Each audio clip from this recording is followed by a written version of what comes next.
Similar concerns run through Christian writings of exactly the same time. The Syriac Didascalia Apostolorum of around 22 AD was composed in the region outside Antioch.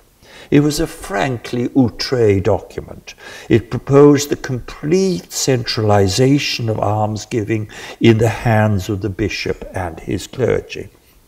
No lay persons were to give alms to the poor on their own. Alms were to be brought first to the altar, then to be distributed by the bishop alone through his priests and through his deacons.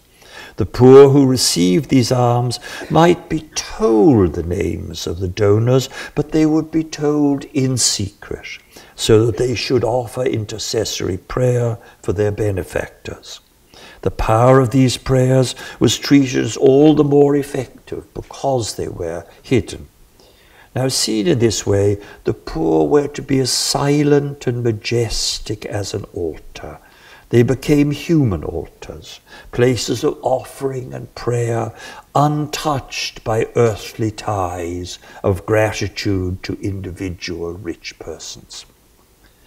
The Didascalia proposed what in many ways was an absurd scheme, but it was devised so as to resolve tensions which increasingly drove the Christian practice of almsgiving towards ever greater centralization in the hands of clerical administrators, and which invested this practice with an ever more sacral aura in the minds of those who practiced and administered it. All that need be said of this development is that in major churches of the 3rd century it seems to have worked. The poor were fed, the clergy who ministered to the poor were increasingly honoured by salaries raised in the same manner as alms were raised for the poor, by regular offerings from the laity. Bishops were proud of the financial muscle of their churches. Writing about a disputed election to the bishopric of Rome in 250 AD, Bishop Cornelius of Rome wrote to a colleague to make clear what was at stake. There can be only one bishop in a Catholic church in which there are 46 presbyters, 7 deacons, 7 subdeacons, 42 acolytes, readers and doorkeepers, and more than 1,500 widows and distressed persons, all supported by the Lord's grace and love of humankind. The widows and distressed persons alone, supported by the Church in Rome, were as numerous as all but the very largest trade association in the city. And Rome wasn't alone. As Bishop of Carthage, between 249 and 258, Cyprian also showed what a bishop could do. On one occasion, Cyprian was able to gather 100,000 sesterces, the equivalents of a month's wages of 3,000 workmen, through donations from the faithful, in order to ransom Christians taken captive in a raid by the Berber tribesmen. In the words of Graham Clark, the translator and author of by far the best commentary on the letters of Cyprian, this constant movement of funds recorded in Cyprian's letters provide practical evidence of the church constituting a society within a society. But it wasn't simply a matter of financial resources. The clergy did not only receive salaries, they received honour. They sat while others stood. At banquets they received larger helpings.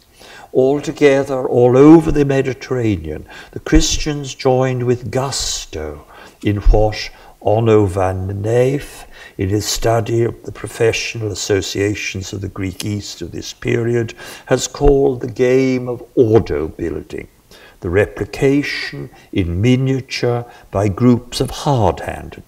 artisans, tradesfolk of the solemn order of the upper class city council. They had joined John Lenden's empire of honor. Among Christians also, order building had come to stay. When the great persecution erupted unexpectedly under the Emperor Diocletian in 303, it was as a series of little ordines, each with its bishops and clergy, each with its own resources, its buildings, its scriptures, its sacred vessels and supplies for the poor, and not as a scatter of individuals that Christianity was attacked. In 303, the local authorities charged with the task of confiscating church property found what is for us precious evidence of what business as usual had come to mean for a Christian church of the late 3rd century. At Ceuta, modern Constantine, in Algeria, they made straight to the warehouse of the church. And there they found 2 gold chalices, 6 silver chalices, 6 silver urns, a silver cooking pot, 22 candlesticks and hanging lamps, 87 women's tunics, 38 capes, 6 men's tunics, 13 pairs of men's shoes, 47 pairs of women's shoes, and 19 coplets, possibly clasps. That would have been a great rummage sale. But what they also came for were books, especially the Christian scriptures, to be impounded and burned. Searches in the church and from house to house revealed an impressive number of such books. 1 extremely large codex, 4 from one house, 5 from another, 8 from another, 5 large and 2 small codices, yet from another. Now this unexpected trawl of books brings us to the end of this lecture. Now, because to devote exclusive attention, as many sociological studies of early Christianity have done, to the structural problems within the Christian community that accompanied the rise of a unitary episcopate and a professionalized clergy, though a very respectable modern light industry, is perhaps misleading. It's not so much to miss the wood for the trees, it's to miss the sap in the trees themselves. That is, we must never overlook the sheer zest that average persons in the late classical period, in the 2nd and 3rd centuries, pagans, Jews and Christians alike had put into the pursuit of religion. This pursuit of religion was not driven by an ill-defined religious fervour. Rather, it expressed an intellectual hunger, a hunger to understand things divine, whose power and widespread nature has come as, I think, a surprise to historians of the late classical world. Roughly as in the England of the Victorian age, after the urbane incredulity of the 18th century, so in the Roman Empire in the 2nd and 3rd centuries AD, it became possible again to talk about religion. But by the 3rd century AD, not only did many people wish to talk about religion, there were many religious groups, and not least the Christians, who had developed systems of financial support that left increasing numbers of persons, many of whom did not come from the leisured upper classes, free to talk about religion all the time. It's not easy to explain this change of mood, but at least it can be delineated more sharply than has been done in the scholarship of previous generations. We are not dealing with an age of anxiety, to use the title of E.R. Dodds's haunting but outdated description of religious experience in the age between Marcus Aurelius and Constantine. We're dealing rather with an age of questioning, with the flowering of a novel intellectualism devoted to religious topics. In a brilliant chapter in the joint book of Michel Carrier and Aline Roussel, L'Empire romain en mutation, des Sévères à Constantin, Aline Roussel describes this new mood. She speaks of a drive towards l'explicitation de croire, l'explicitation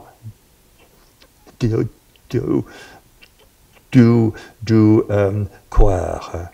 There is a growing sense of the need to explicit, to render explicit, to unravel, to explain the content of religions and their attendant practices. This novel religious intellectualism was not limited to new religions, such as Christianity. Upholders of traditional cults were also touched by what Aline Roussel has called a powerful need to justify and explain practices which they had previously tended to take for granted. One is reminded of the joke about the Irishman. When proudly presented with a fully working machine, functioning at full throttle, his only reaction was, "Tell me now, does it work in theory?" And many well-established religions in the Roman world had a lot to explain in theory. And we shouldn't underestimate the number and the social spread of persons who needed explanations. Nor should we underestimate the vigor and ingenuity of those who were only too ready to actually offer such explanations. Let us take one example. The recent work of Roger Beck on Mithraism reveals the energy with which relatively humble, even stodgy persons labored in their minds to create an entirely new religion.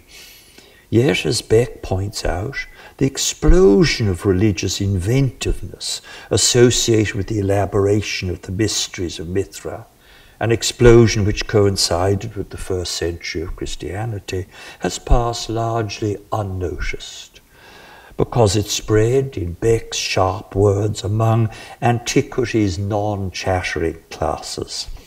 The study of Mithraism has had to overcome, I cite, an ingrained bias among modern scholars against allowing that anything of intellectual worth might grow independently of the traditions of the elite. Yet thought happened, and so did teaching thought. Among the images found on an early 2nd century Mithraic cup, recently discovered at Mainz, the figure of the mystagogue is shown with the simple robe and upraised arm of a rhetor, school teacher.